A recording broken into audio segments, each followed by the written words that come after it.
The Puritans thought they were hunting witches, but what they were really doing was executing people who practiced the same ancient hexing rituals that existed for thousands of years before Christianity. In 1692, Salem became ground zero for a collision between Old World magic and New World paranoia, and the evidence they used to condemn these people reveals something terrifying about what they actually believed. When the Salem Witch Trials began, the accused weren't just random victims. Many were practitioners of folk magic, healers who used remedies passed down through generations.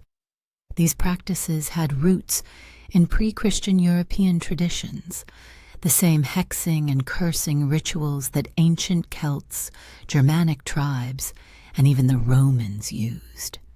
The Puritans called it witchcraft, but it was really the survival of ancient magical systems that predated their religion by centuries. Here's where it gets dark. The Puritans believed in something called spectral evidence. This meant if you claimed someone's spirit visited you in a dream and attacked you, that was proof they were a witch.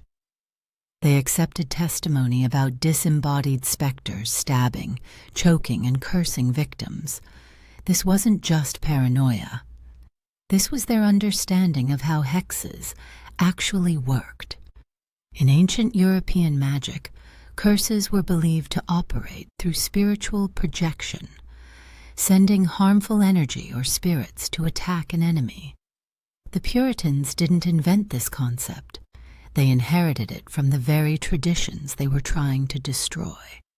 The accused were interrogated about pacts with the devil, about signing their names in blood in his book. But blood magic and binding contracts with supernatural entities weren't Christian inventions. These were core elements of ancient hexing practices. In medieval Europe, grimoires detailed rituals for summoning spirits and making pacts. The Puritans knew about these traditions because they came from Europe, where witch hunts had been raging since the 1400s. They brought that fear with them to America. What's fascinating is the evidence used against the accused. Owning dolls, called poppets, was considered proof of witchcraft. Why? Because poppet magic, using effigies to curse someone, was an actual practice in ancient folk magic. Finding herbs, strange marks on the body, or even the inability to recite the Lord's Prayer correctly could get you hanged. These weren't arbitrary tests. They were based on real magical traditions the Puritans feared because they knew those traditions existed and had power in the minds of believers. The trials relied on the testimony of the afflicted girls who claimed to be cursed. They exhibited physical symptoms, convulsions, pain, mysterious marks. In ancient hexing practices, curses were believed to cause exactly these symptoms. Cursing tablets from ancient Rome literally called for victims to be crushed, strangled, made to languish and suffer.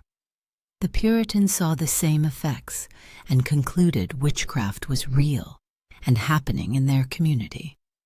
But here's the twist. Many of the accused actually confessed. 13-year-old Stephen Johnson admitted the devil came to him as a speckled bird and a black cat, that he signed his name in blood. Were these confessions forced? Absolutely. But they also reveal how deeply these magical beliefs permeated the culture. Even the accused knew the language of hexing, the rituals, the symbols.